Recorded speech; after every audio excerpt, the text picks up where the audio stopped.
decades of hoping. It's nice to be here at all.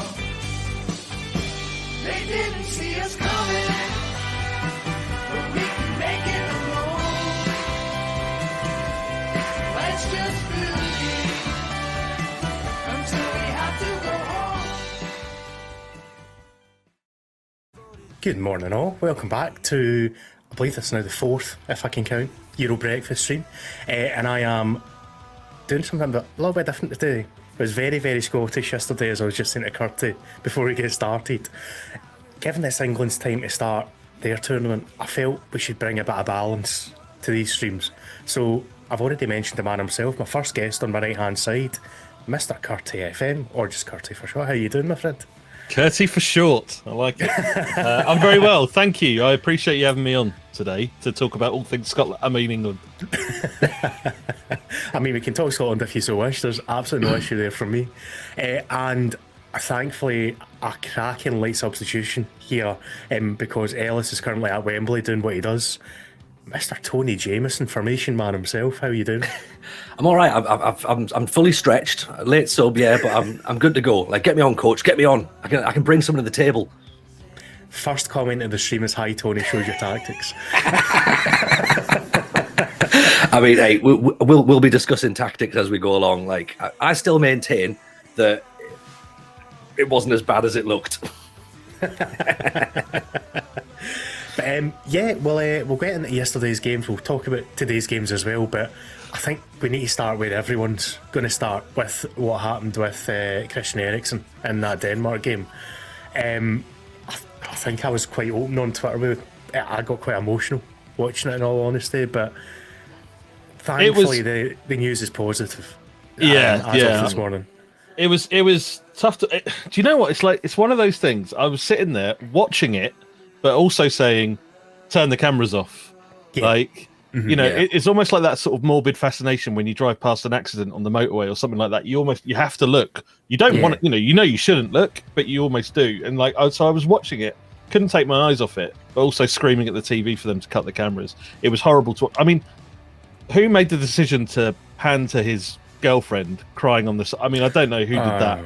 And I know that the argument will be from their side that they're hoping for some sort of good news so that they can then, keep the broadcast going and what have you. But I don't know. Like, I know there's one feed, but the individual broadcasters have the option to cut, and whether they just didn't have the studio team in place in time or what, I don't know. But it was pretty horrible. It was pretty horrible to watch.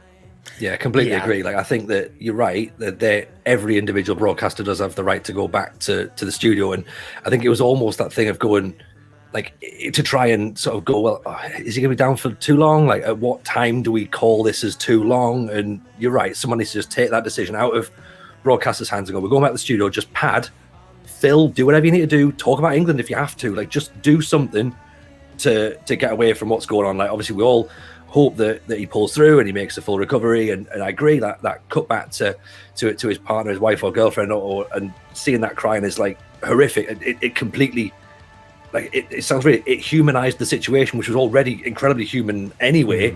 Like, that guard of honor around the player was amazing by the Danish players, going, like, no, cameras out, like, respect, please.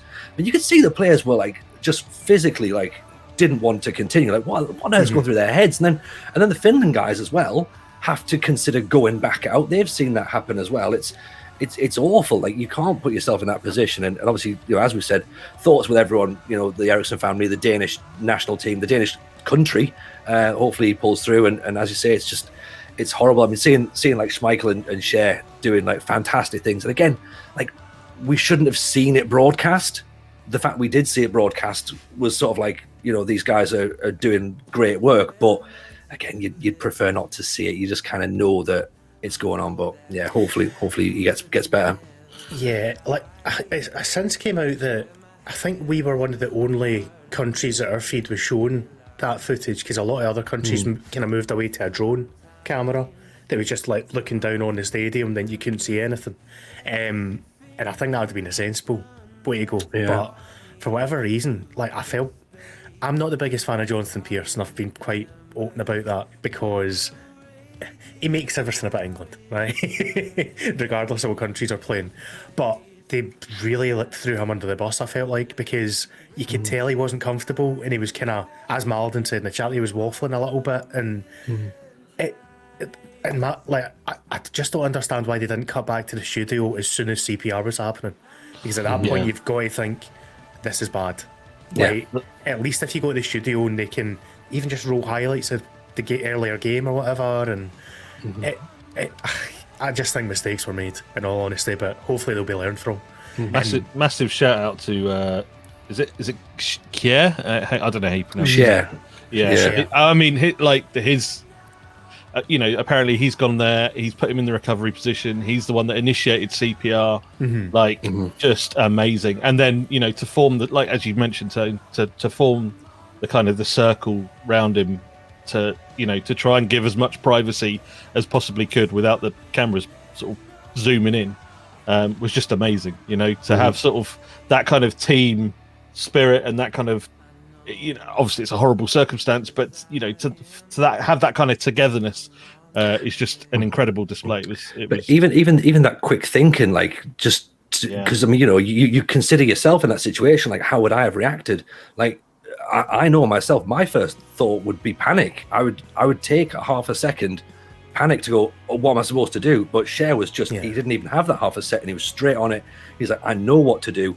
Gets him down, as I say, recovery position. But by all accounts, he grabbed his tongue to stop him swallowing his tongue, started CPR, and like, that's like huge. I mean, that could have saved his life. Like, without being over the top, that literally has saved his life. And fantastic, like, to have that wherewithal to do it and go, right, I mean, I've got to do this right now. That's amazing. Player of the tournament already. First to comfort his missus as well when she was brought onto the field, and just absolutely incredible. And Schmeichel as well. I know Schmeichel's done it previously. He was the first on the scene in the Leicester crash. He was the first with to go and get the owner's son at the FA Cup final, and it's testimony to them as a squad and as a group of people, not just players but actual people, to say, look, this is a human thing. This is not football, and football was definitely secondary last night, I think. Yeah, and I think you could tell that when the game restarted, that the players just weren't in the right mindset for it. Like, obviously, Eriksen apparently kind of FaceTimed them and said, go on, play on, and that's why they did it. But you could tell the game was secondary, couldn't you? Apparently, basically, they had two choices. This is reports that have come out today that they had two choices. They could carry on playing the game last night, or they'd restart it today at midday. So, I mean, given obviously, there would have been a huge amount of pressure on those players to replay that game. I know, it's kind of, the decision was almost given to them, but given the fans were there, no one had left the stadium, they kind of had to play that game there and then. And you're right, the energy wasn't there. You could tell. I mean, it would be. I mean, the adrenaline rush of what was going on must have been incredible.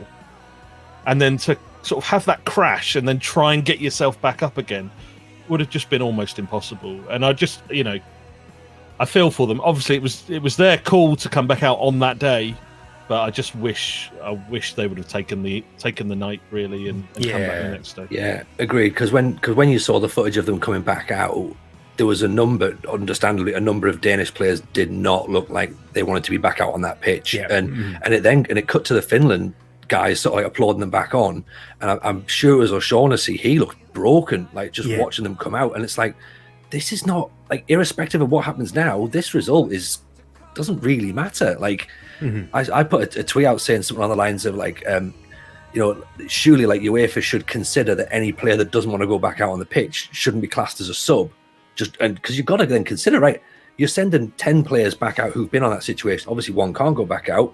So, like, you're going to be sending players out who are not in a frame of mind. Like, it's going to take big characters to go, I can't do it. And you've got to respect them for that as well. Who does the duty of care fall on there? Does it fall on the Danish association, or does it fall on UEFA? Because I guess, I mean, it's a pretty it's a pretty niche situation to be in. So it's not really something that you'd properly prepare for. I don't feel like like you'd have it's one of these things you'd have a protocol in place for, but you'd never want to ever use it naturally. To be fair, the medical side of things, can't praise them enough, because they were on it instantly. That's probably saved the guy's life, because he got his treatment straight away. The hospital's 500 metres from the stadium, so there's not a better place that he could have been to get the best care. But yes, I feel like the Danish national team side of things, I don't think they could have done much more.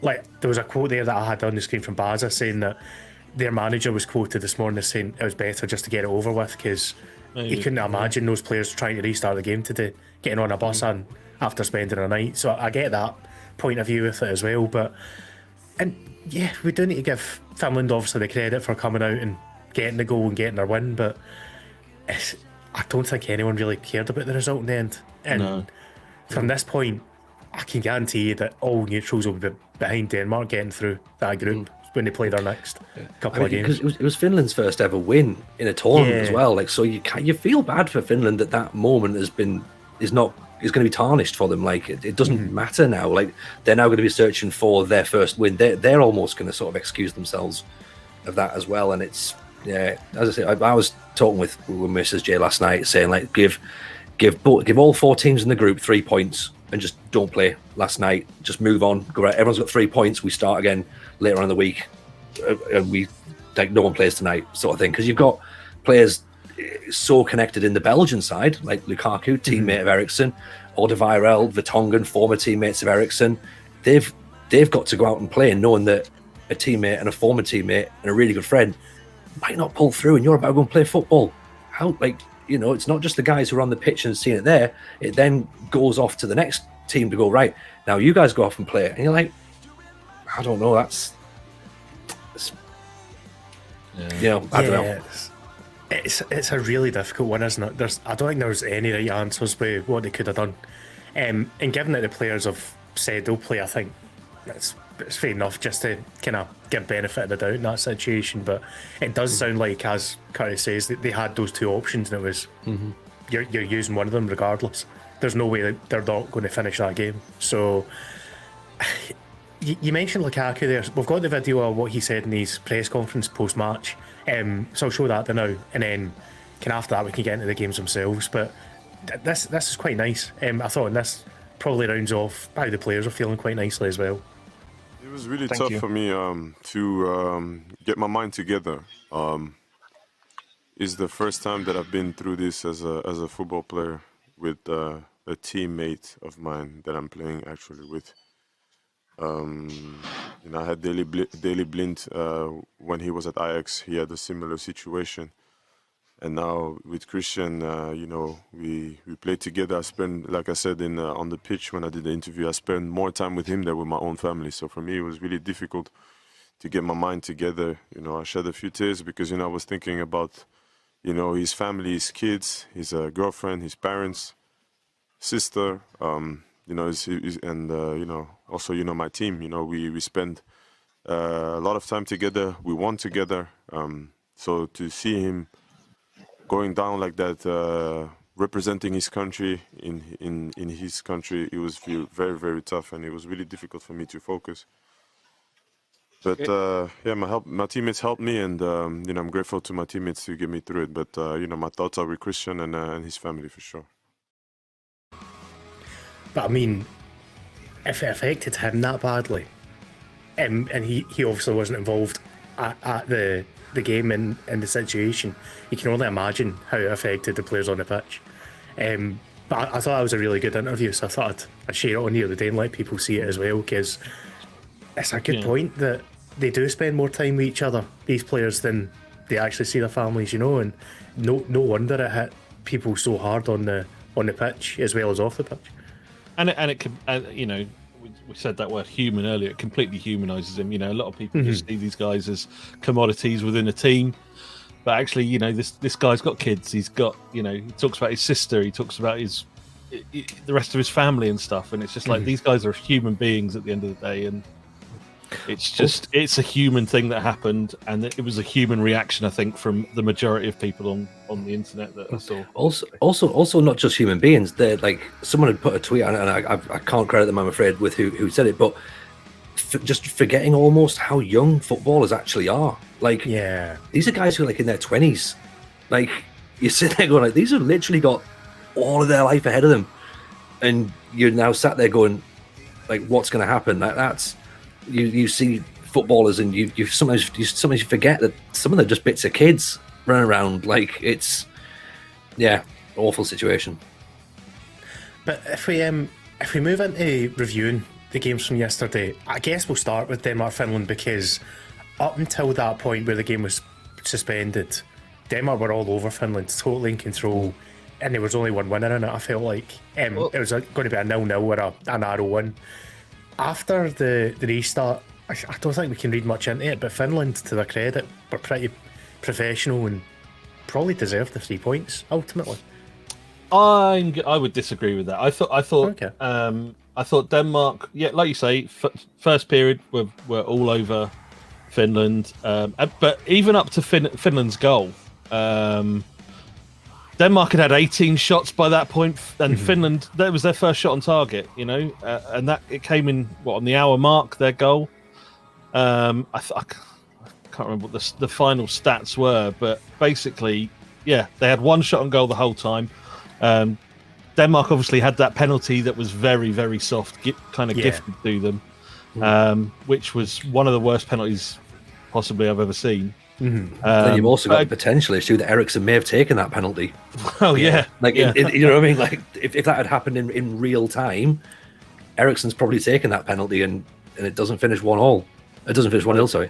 So Finland worked very, very hard for their win. Don't get me wrong. There was one, I think it was Urinen, who made an incredible clearance as the ball flashed across the 6-yard box. The fullback got in and blocked the shot, which looked like a certain goal at that point. But I don't know. I feel like Denmark, and it's hard to discount what happened, because we can't discount what happened. But I do feel like they deserve something out of that game. They created enough chances. Finland scored their one shot on goal. It was a bit of a howler from Schmeichel as well, who again, his would have been, mind may have been elsewhere. Do you know what I mean? It's just it's so hard to sort of critique a performance like that, given what happened. Yes. Yeah, it's two different games, isn't it? You're looking at, really, as you say. The first half, it's the match, and you go, right, Denmark are probably going to shade this 1-0, but in the second match, it's just like, well, fine, great. Finland took their chance. That's what they're there for. Like, if we're going to talk about it purely as football and take everything else out of it, they've taken their chance, which is what you want a counter-attack team to do, to get your opportunity and take it. Probably a draw would have been fair, I think, overall. But yeah, I've noticed. I can't pronounce this guy's name, so forgive me, please. But Dreki in the Finnish goal had one of the weirdest games I've seen in forever. That he was making good saves, but he just couldn't hold on to the ball for crosses, for shots. It ended up getting to the point he was just palming it away as far as he could. But I guess they managed to get through it, even with their keeper not being on great form. And he actually had a really bad head knock at one point as well, so he did well to keep going. But he's a really good goalkeeper. I think he's at Leverkusen, is he? Yeah, Leverkusen. He's very well revered in Germany. But I thought Kamara, actually, I thought Kamara was fantastic in that midfield, just marshalling everything. When he got the ball, he was calm on the ball. His distribution was good, and he was he was phenomenal in midfield for Finland. There's people in the chat saying that, but then again, they are two Rangers fans that I've said that I've noticed in the chat so far. So. In that case, can we shout out for O'Shaughnessy with the most Finnish sounding name ever as well? We'll give him a little bit of props, because again, he's done a good job there, hasn't he? Yeah, I did like how they kept calling it back to the Galway boy, but he was born in Finland, so he's, even though the name said he's just about as Finnish as you can get, he's born and raised there, Yeah. But there's another guy, Taylor, that plays for Finland. I believe has English heritage as well. But yeah, I quite enjoyed the fact that you were going through these very, very Finnish names, and then O'Shaughnessy get mentioned every so often. It was quite a nice mix. But if we move on then from Denmark, Finland to Wales, Switzerland was the first game yesterday, and I felt like Wales got out of jail a wee bit, but this one they didn't play as well as they can do, and the Swiss will be disappointed with that finishing 1-1. I think Switzerland are a really good side. I think Wales would have bitten your hand off if you'd offered them a point before that game. You know, Switzerland, they in the past sort of 12 months they've beaten Spain, they've beaten Germany. You know, they're on paper they're just a really, really good side, really solid at the back. And Wales just, I think a point for them is actually a really, really good result. And given how Italy demolished Turkey, Wales will be targeting that Turkey game now as their cup final, basically, because that could be the one to see them through. Yeah, I've got to agree with Curtie there. I think when they've put their planner out at the start of the tournament, I think they've given themselves an optimistic 1-1 against Switzerland, and they'd have taken it. They're not planning on getting a win there. They're looking at Turkey, going, right, we need to. Turkey's now the must win. Italy, again, they were maybe thinking would have been a bit older and a bit slower, so maybe would have hoped to have nicked a draw there, but they look a lot more mobile than we maybe were expecting. So they're probably now going, oh, maybe we're going to lose against Italy, so we've got to beat Turkey now. But you're right, I think they were up against it yesterday. They took their goal really well. Really, really well played, and came from a really sloppy mistake as well, I thought. The defender putting out for the corner, which, again, like, on the course of the match, Switzerland weren't making mistakes, and there's that one tiny error of judgment where defender knocks it out, shouldn't have had all the time in the world, and then a really well worked set play, great ball back in, and a fantastic header. But how strong was Embolo that hold off the defender for their goal? Yeah, just like, he's like a statue. Like, there's no moving him. They could have had 4 players charging at him, and he would have just stood there and taken it. He was like a rock last night. I was really impressed with Embolo. I must admit, I've been let down when I've seen him previously. I've not seen that many games he's played in, but he looked a wee bit more like the wonder kid that was predicted in FM yesterday. Yeah, absolutely. He's been one of those players that's had potential for about 10 years, right? Yeah, it's basically Lingard. Yeah, and now he looks like potentially like he's matured into the player that maybe some thought he would be. And I think Switzerland are going to be really, really tricky opponents for Italy. I know they're playing in Rome, but I think they'll be really, really tough to break down. Turkey looks lackluster, so Wales will definitely have their eye on that one. Yeah, I think someone made a couple of good saves as well, which also helps. You know, a bit more self-confidence in your goalkeeper. But yeah, I think you're right. I think Switzerland will be compact, they'll be strong, they'll work hard, and Italy are going to have to do something special to break them down, I think. And it might be a case of wearing them down, but it's not going to be like Turkey where they just can go at them and it's like the seal part sort of thing. So yeah, it should be a good game, that one. I've seen a few people mention this, the fact that it's in Baku, because there'll be a big Turkish support there, and obviously it was really warm weather. You could tell the Welsh players were toiling at the end.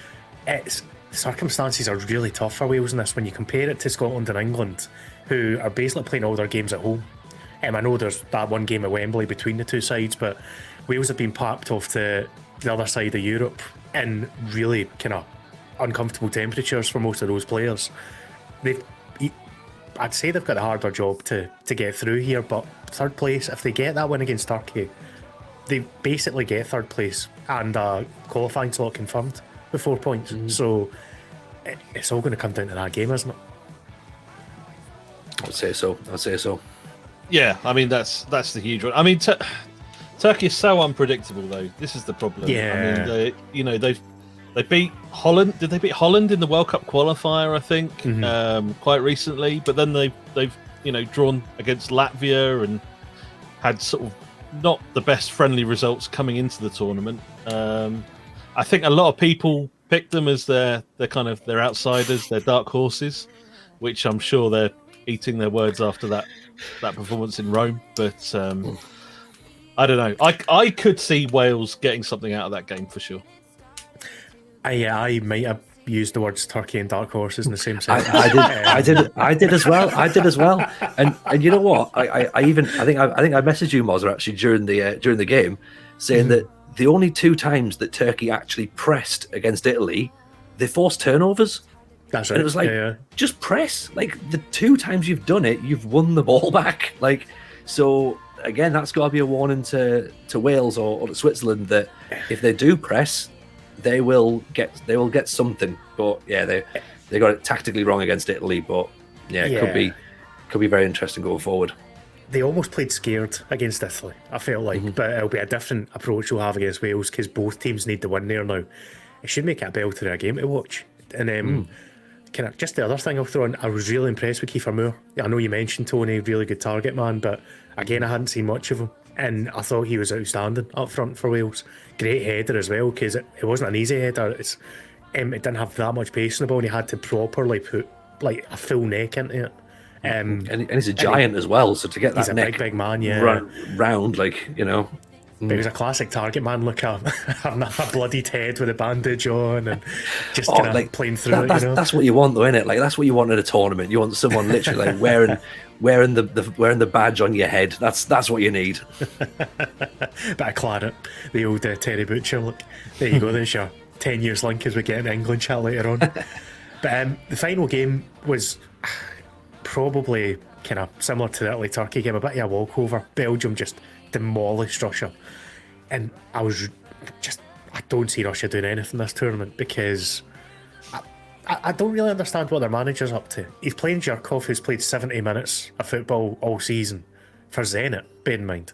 So he's not called up Zenit's actual starting defenders, he's called up Zhirkov. He then limps off injured, he's subbing his subs. He's all over the shop. If we're talking crazy tactics, this is time for me to jump in, right? So what I reckon he's doing, okay, is he's taking them all by surprise, right? He's going, they're not going to expect this. We're going to play 1 in defence, slightly off to the left, 9 in attack. It's a shadow of the Russian team that was in the World Cup, isn't it? They looked exciting in the World Cup. They look so poor now. It's not just that Belgium look great. They also look really bad.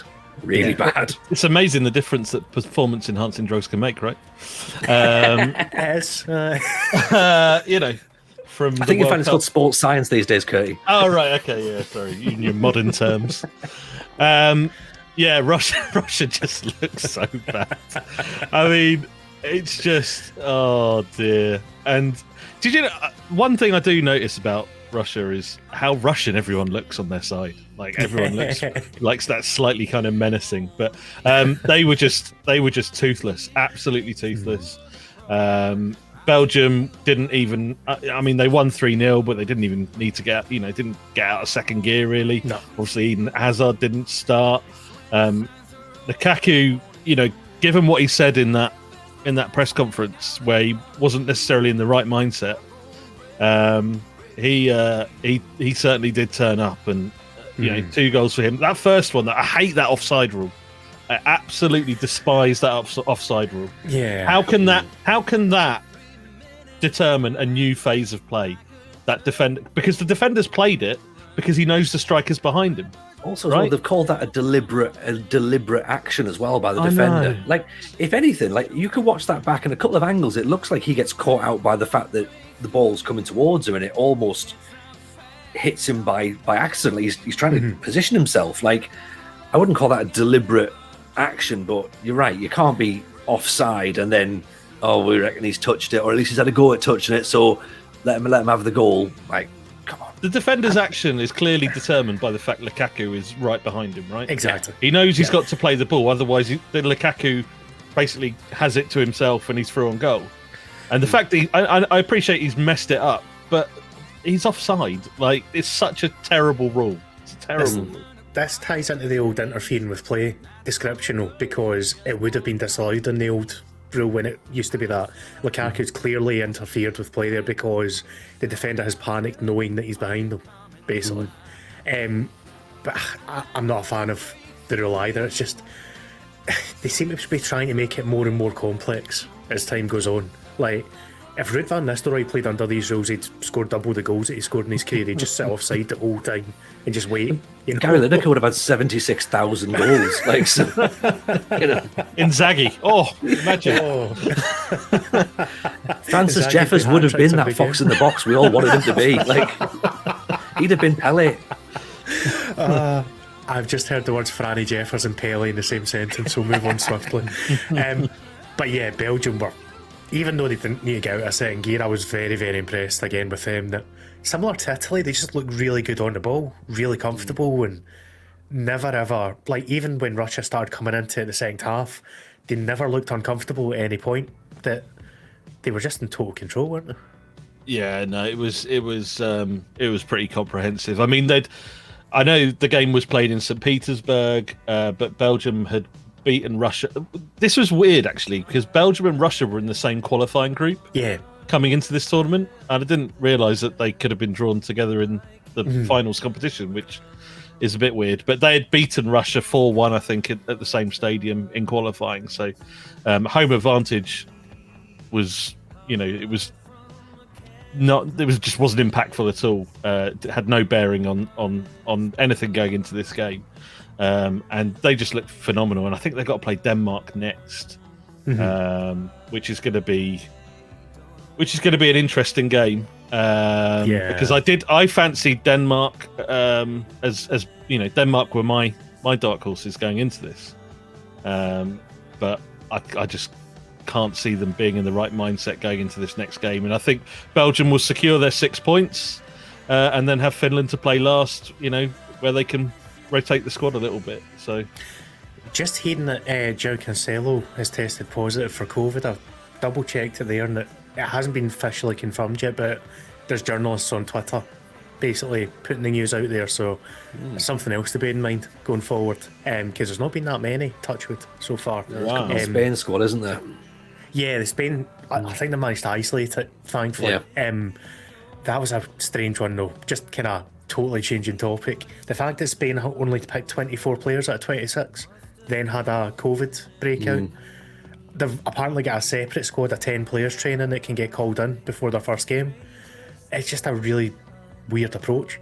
But hey, Are those 10 players Real Madrid by any chance? I know Kepa's one of them, and there's a few other players that are English based. I don't know if any Madrid guys are in it, but I suppose it's a kind of separate, almost like a stereo group you could say, to bring in if there are any more COVID issues. So I suppose it makes sense in those. Sensible. I'm bringing it to England here, but that could obviously have an impact on England and their, if they get through the group stage. Yeah. If they win the group, they're going to have to play someone from that group of death in the second round. That's absolutely an excuse for England when they don't win. Yeah, absolutely. Yeah, if half the Portuguese team is potentially self-isolating, it could be interesting. But yeah, obviously, hopefully he's all right, and there's no serious side effects if he has contracted it. Yeah, fingers crossed. Absolutely. So we've kept alluding to it. Let's just get into today's games, and we'll start with Wembley. England playing host to Croatia in the group that we will talk about every single day of this Euro breakfast stream. I don't know what to think about this game, I'll be honest, gents. I quite fancy. Plenty England to say do about well. Scotland yesterday. You don't know what to say about England. What the hell is this? I quite fancy England to do well, but I believe this is where I should throw it to Curtie, because there's an interesting potential lineup that's emerged this morning. Well, obviously this is unconfirmed, and news coming so fast on social media, you never know. This might have completely changed. But obviously, before we went live with this, the predicted or the reported England 11 against Croatia will be Pickford in goal, Trippier at left back, Mings and Stones at centre back, Walker playing from the right, midfield sort of defensive two of Rice and Phillips, Mason Mount presumably playing slightly advanced to them, with Foden, Kane and Sterling. Now, I don't mind this team, bar Trippier at left back. I think that's the only questionable one for me. But given how the Croatia game went for England in 2018, I know it's 3 years ago, but Croatia dominated that midfield. Yeah. Absolutely dominated the midfield. And so having Rice, Mount and Phillips in there, I can see why he's going with that. Because I think that will make life a hell of a lot harder for that Croatia midfield with those three in there. Trippier at left back is a bonkers one, but yeah, I don't mind the midfield three as much. Can I just say, as a Scotland fan, it's a brilliant lineup, absolutely fantastic. Like I think Trippier at left back's great. I would have put Grealish in goal personally. I would just put injured Trent Alexander-Arnold up front. Like, yeah, why not? You know, rotate, try some things. You know, you're in front of your fans. You know, but yeah, it's gonna be a tough one. I think Croatia are the team that are the tough team in this group. I'm gonna call it now. I'm gonna go Croatia win.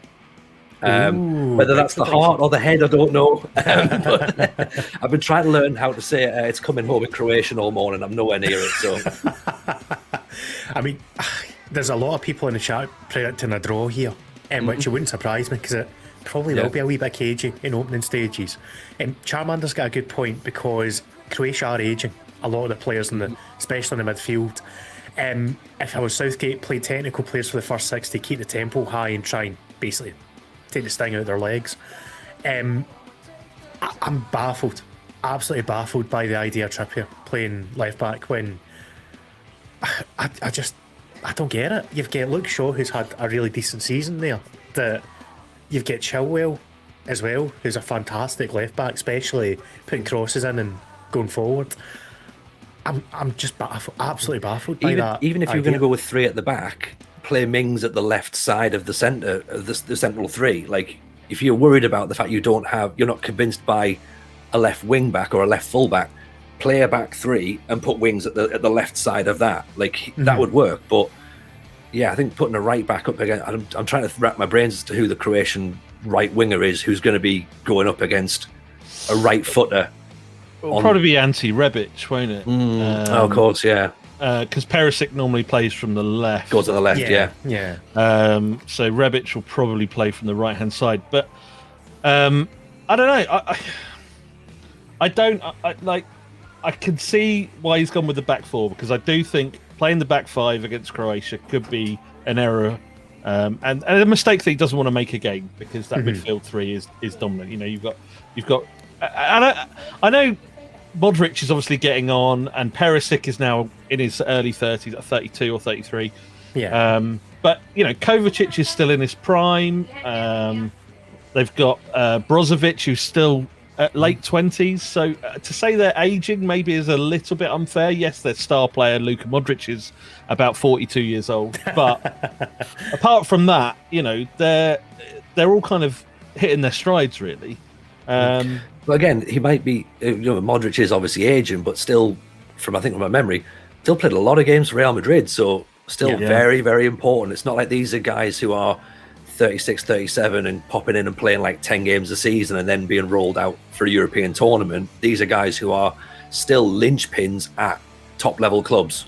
So, you know, let's not think about that. Like, he's still got the chance to unlock something. And you're right. Maybe that's why there's three defensive midfielders out there to try and nullify that threat, because he's the guy who's going to create something, you would think. But yeah, Pulisic as well. Like, he can pop up with a free kick or a set play or whip a nice cross in.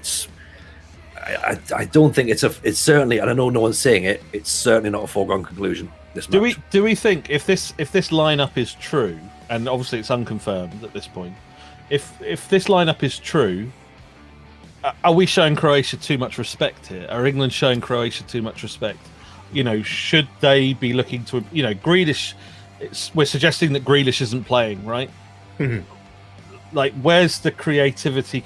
I know Mount is obviously a decent, you know, very energetic player, decent passer of the ball, but you're very much relying on the front three there to do anything creative, essentially, in Croatia's half. So it's almost like we're expecting to concede a lot of possession, and then hopefully, you know, with Foden and Kane and Sterling, who I like Sterling starting, by the way. I don't mind that, given how Kane is now dropping a lot deeper a lot of the time.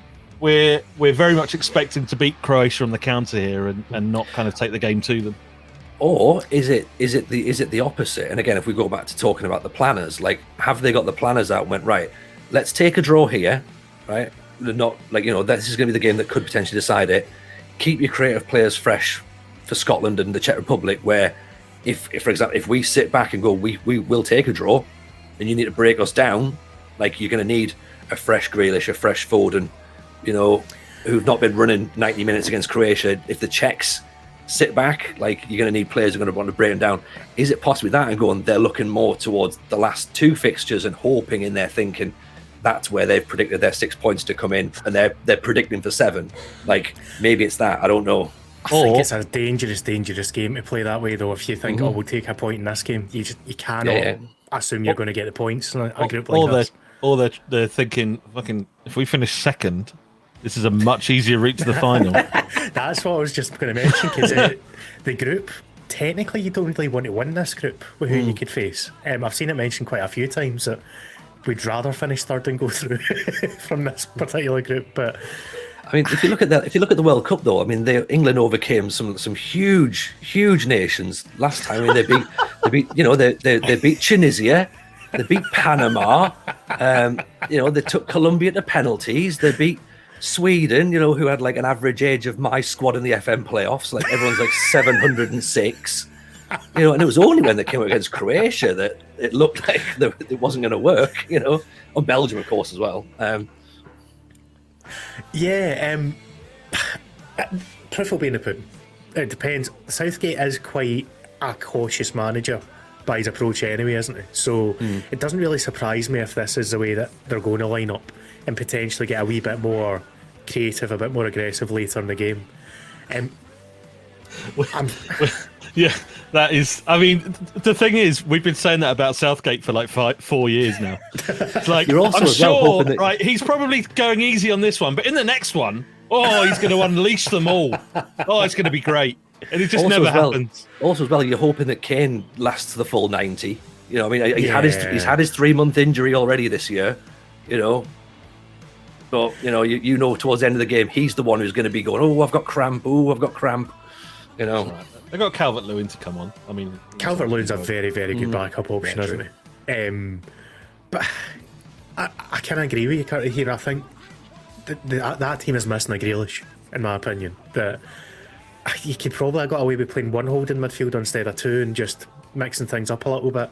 I think there's a bit of fear factor in there, but what happened the last time with Croatia. But it'll be interesting to see how it plays out. I reckon Croatia will fancy their chances. Are taking something here now that they've seen the opposition and the way they're lining up. And that leads us on to a game that I know less about. Austria playing host to North Macedonia in the middle fixture today. Austria actually have a very, very solid side. When you look at their squad, they've still got the likes of David Alaba playing. North Macedonia a bit more an unknown quantity, but it wouldn't surprise you to see them get a goal or two, because they've got quality going forward. It's not all about Goran Pandev, who's about 50 at this point. I still fancy Austria to win this, though. I mean, odds are hugely in Austria's favour, but this is a North Macedonia team that beat Germany in Germany. Yeah. Mm-hmm. They have said quite a few times now that Germany have lost games, though. As a side note to throw in. Yeah, but I mean, it's still a big ask. I mean, they've got some decent players in there that people would have heard of. They've got Elmas from Napoli, who's going to be key for them. Like you say, Pandev is 83 years old, but he's still scoring goals amazingly. Alioski, for Leeds, who's going to be hugely important. Austria are a funny one because they got absolutely spanked by Denmark quite recently, which was part of the reason I quite fancied Denmark to do well this tournament, because Austria really did give England problems, albeit not the team that's going to start the tournament for England, but they really did give England problems in that friendly recently, and I could see North Macedonia causing an upset here. I think you're right. I think they will score, and I could see them snatching a draw, certainly. Austria look like a squad that should be managed by Gareth Southgate. just as a side note. I'll be honest, I don't know a great deal about the Austrian setup, but I was listening to something on the radio yesterday, and they were talking about where with Austria, where they put Alaba, and they don't like using him at fullback. They put him in midfield more to kind of like, because he's obviously the talisman, so they put him central. And then they were sort of saying, "Oh, he could drift out wide," but then we've got Sabitzer on the other side, and it almost seems a little bit like they are a bit unsure where to play their best player, and that's that's happened in tournaments before. We've seen that with loads of nations have come in going, "You've got a great player, where does he fit?" Like, and I'm just wondering if you're trying to crowbar, and you have to crowbar someone like Alaba in, like you can't possibly go like, right, we're only going to play him at left back. You know, it's not going to be the best position for him, but if you're putting him in midfield, and playing him central, it might not be the right position for him. I don't know, but I'd expect the Macedonians to. Here's a stereotype. I'm expecting them to grind and battle and just like kick lumps for 90 minutes. But you know what? Austria versus North Macedonia has got 4-4-2 low block written all over it. I love it. Like, I'm here for it. The one good thing about on you go. Sorry, Mozza. Go on. I was just going to say the other thing that I really like about Macedonia is Enes Bardis, a brilliant set piece guy as well. So if they get a free kick in the edge of the box, he's get probably a 1 in 3 strike rate, something like that with free kicks.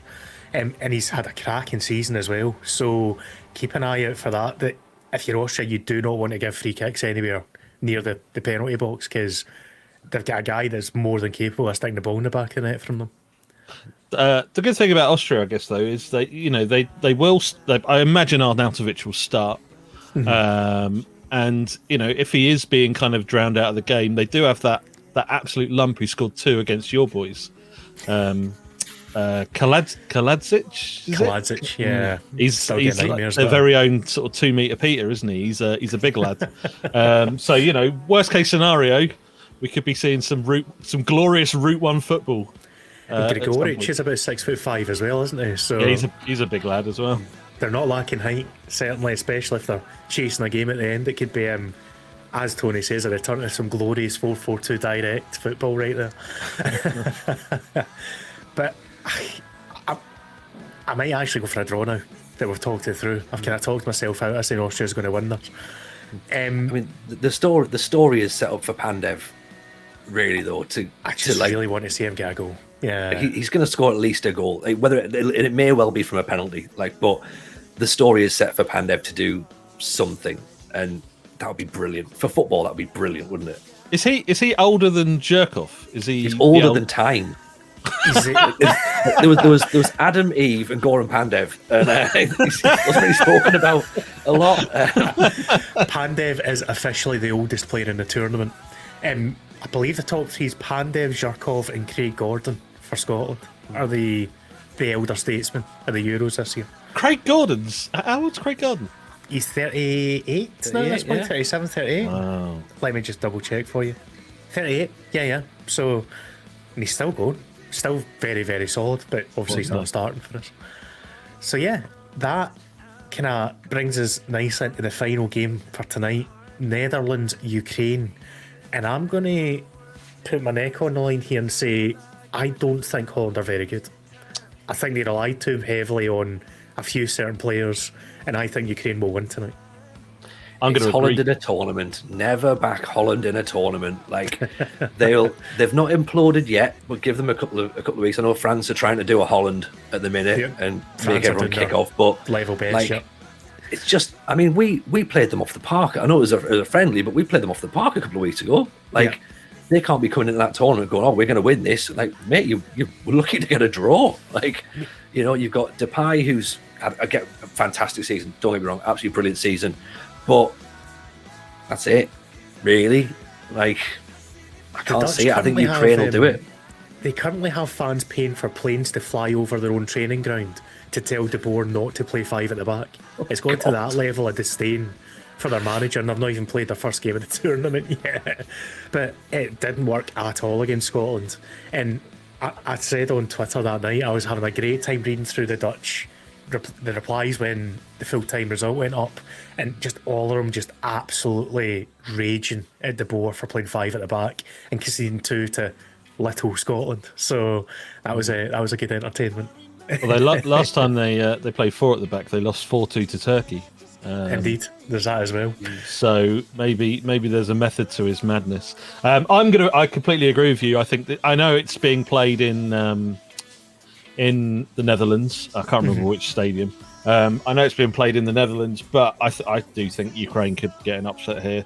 They drew with France recently in a World Cup qualifier. Like you say, there's a lot of dissension with the fans for Holland. Maybe the atmosphere in the camp isn't maybe as it should be. Like you say, they're relying on some key players like Memphis Depay. Is that someone you really want to need to rely on? I know he's been great in spurts in France, but he is pretty inconsistent generally throughout his career. I think Ukraine could cause an upset here. Certainly get a draw, if not all 3 points. I think we'd like. Sorry, Mozza. I think we'd all love to see Holland win. Like at some point now, I think we're all of an age where like we still remember the Dutch side of '88 and the classic Dutch teams, and we all want Holland to do well. But we all know every tournament. It's like, this is not the tournament. This isn't the tournament. Like you've not done it with Bergkamp. You're not going to do it with Justin Kluivert. I'm sorry. Like it's just not. It's not going to work. Bergkamp and Justin Kluivert's not a comparison I thought I'd be heeding to the morning either, but I'm just looking through that Ukraine squad. There's not really many big names that jump out at you, but there's a lot of talent in there. And as somebody's already said in the chat, they play as a team. They're one of those units that it's the kind of greater sum of its parts when Ukraine play. But they've still got quality, like Shigankov's there, Malinovsky, Zinchenko's more of a midfielder for Ukraine. Sorry, my wife's just calling the dog. But the only issue, actually, I'm missing out Yarmolenko there as well with West Ham. The only issue is goal scoring, I think, for Ukraine. But if they can find a way to get the ball in the back of the net, I can see them actually, here's the fatal words, being a dark horse in the tournament. Cursed. You've cursed it now. It's over. Holland 5-0. Yeah. I apologise for any Ukrainians watching this. Side note, also, they've got the best kit in my eyes in this whole tournament as well. I love that home kit they've done. And the fact it's wound up Russia's quite funny as well, in all honesty. I see. I think the Finland kit's pretty smart as well. That the white one with the blue faded stripe through it. That's stunning. And I'm sorry, I'm a humble boy. Denmark was always going to win for me regardless. So, yeah.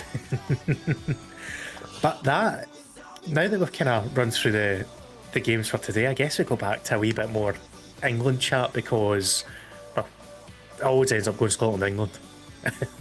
Until that game happens, we'll always end up defaulting there. But I think we need to talk about Sterling because Curtie is a fan of Raheem playing. Well, yeah, I'm a fan of him playing. I'm not necessarily a fan of his. Yeah. But I think, like I've seen a lot of people saying, have Foden, Grealish, Sancho, and Kane as your front four, and on paper that sounds great. But in reality, it doesn't work unless you're telling Kane to stay as the spearhead of the attack and be the focal point.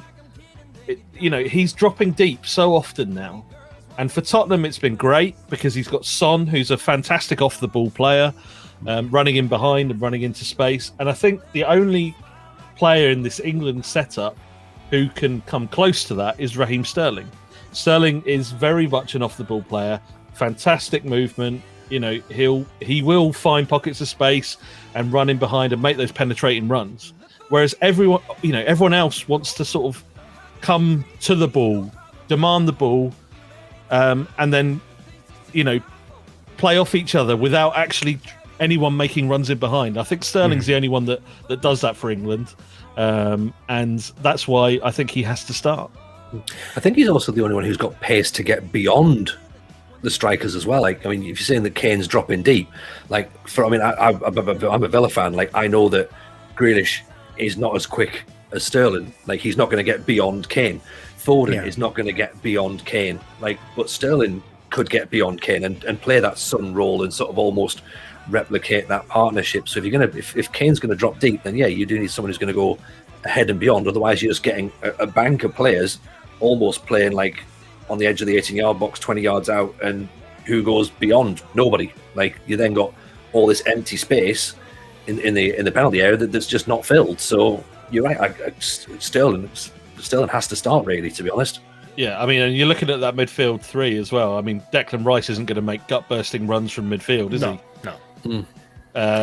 Rice and Phillips are going to be static, aren't they? They're basically going to sit in a position. It just looks. It looks very, very one-dimensional. This lineup. Correct me if I'm wrong. When Rooney was getting to the end these days as an England player, and he started dropping really deep to the point he was almost a number 10 when he was playing for England in these later stages, I don't think it helped him as a team. So could Kane dropping deep be more of a hindrance rather than if he stayed further up as a focal point, especially if he's going to be up on his own?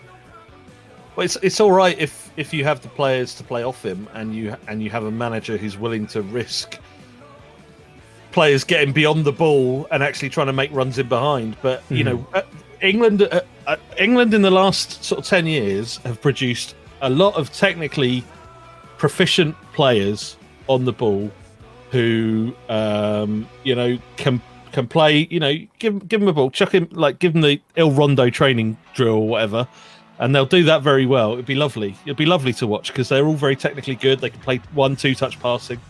It's fantastic. But actually, you're missing that set of players who rely on attacking space and, you know, getting in behind and actually doing something sort of different, really. Yeah. So we've kind of got this conveyor belt of very, you know, you've got your Grealish, you've got your Foden, you've got your Mason Mount. They're all very, very good technical players, but you need you know someone else in the team to do the grunt work and do the running in behind. The thing as well is when you get the technical players, it's not just about having your Grealish and your Foden, who you would say are your technical creators. You also need a couple of players up top who are on the same wave level to be able to follow where their train of thought's going. So if you've got somebody who's playing a pass that you know that nobody else sees, that's a wasted pass. Like if it's pinging it into a perfect space but no one's following it, you've given possession away. Like so, you're actually at a hindrance for having these technically gifted players. So you know you're talking there about having Kane sort of like almost holding the ball off and laying off into channels or whatever. I mean, there's some of the chat there saying about Rashford and Greenwood. I mean, correct me if I'm wrong, but their strike rate's not good enough to be guaranteeing you goals. Like when it's just laid off and go right. If they're your two options, and historically England have had some great strikers, brilliant strikers, but I think the crop they've got now that's not the talent pool. The talent pool they've got now is midfield. Like they've got the Grealishes and the Fodens, the Mounts, the Rices. Like that's your talent pool now. And unfortunately, I think there's no strikers or forward players that are the envy of other nations at the minute. That's my thought personally. Chris Dolman's made a good point there that I flagged up, that why not have Kane dropping off and DCL running in behind? I think that'd be a really potent combo. Because he won't play two strikers, though. Really. That's the thing. If Southgate would play two, because he, as you say, seems to be scared of playing two up front in international games for some reason. But exactly what you described there, Curtie, I think DCL would be fantastic for that. Just to be the man on the shoulder, getting in behind, making the runs past the ball. It's then going to release your Fodens, your Grealish to have a little bit more room as well. Defences, I don't feel like are scared against England just now because Kane's not going to get in behind you pace-wise. These guys that were mentioned are sitting a wee bit deeper to try and get the ball and then turn. You can play quite a relatively high line and not be too frightened just now the way England are set up. It just screams to me that we're going to be playing sat deep and on the counter today, because you know if you're looking to take the game to an opponent, you're going to need you know if you're looking to pin them back, you're going to need width on either side, and Trippier at left back is baffling. Like I don't know if anyone saw the Austria friendly, and he played left back and he looked quite uncomfortable, and all he was doing was collecting the ball, looking inside, or just knocking it on to Saka, who actually looked quite exciting on that, and was holding his width on that left flank. So I assume Sterling might play from the left here. I'm not really sure, but I don't know. It just screams to me like we're going to stay relatively compact, and then Foden or Kane are going to be the ones to feed Sterling in behind, because I can't see how else we're going to be playing. I mean, you're playing a fullback in the wrong side, you've got a dearth of midfielders that you don't know what you're doing with. You're basically becoming Scotland. A couple of years ago, back in the bad days where Kieran Tierney played at right back for us before we worked out. I mean, we could swap them a left back. They could give us a right back. We'd be fine, wouldn't we? We haven't even talked about Tyrone Mings, by the way. I know. The fact that Tyrone Mings is starting. I'm not going to lie. As a guy who will be obviously supporting my country against England, I'm delighted to see Mings playing. Absolutely delighted. Because despite the fact that he's not very technically gifted, Lyndon Dykes loves a battle, and he is the kind of guy that will wind him up and he'll get a VAR penalty out of him because he's just good for that. He's good for making a stupid mistake. That one against Austria. Oh, exactly. My God. Oh, like, what was he doing? I don't understand. Like, why even do that? It doesn't matter that there was no VAR there, but why even do that and pray for a big tournament? Again, as a Villa fan, for every good thing Mings does, that you do have your heart in your mouth occasionally going, he's going to do something silly, and yeah, he's got that in him. And also as well, if we can get a bit of pace at him, like if we say for the Scotland game, if we can get a bit of pace at him, he can get caught flat-footed every now and again, and that's not what you want if you've got someone charging at you. And that's when he panics and the arms go out, and he sort of, as he turns round, that's when, you know, if he's caught the wrong side, obviously predominantly left foot, if you're going down his right side and he's turning, it's game over. Like, there's a free kick or there's a penalty on its way. So yeah, if we get in and target him, then I think he's the weak link at centre half. Yeah. Since how we've now finished up an hour, we should probably just finish with a quick look ahead to that game then, England-Scotland. I know it's too early to properly predict, but how are we feeling about it? I am a little bit apprehensive that we're going to go into that game needing to win after today. Yeah. Because I think that plays into Scotland's hands massively. I don't know. I think if England win today, I'll feel a hell of a lot better about it. Even if it is just a ugly 1-0 scrape through, you know, I won't mind. But if we draw today or get beat, going into that Scotland game, I'm gonna be nervous as hell, and it's gonna be a horrible one to watch. Yeah, I totally agree with you. I think if England don't win this game, it plays right into our hands.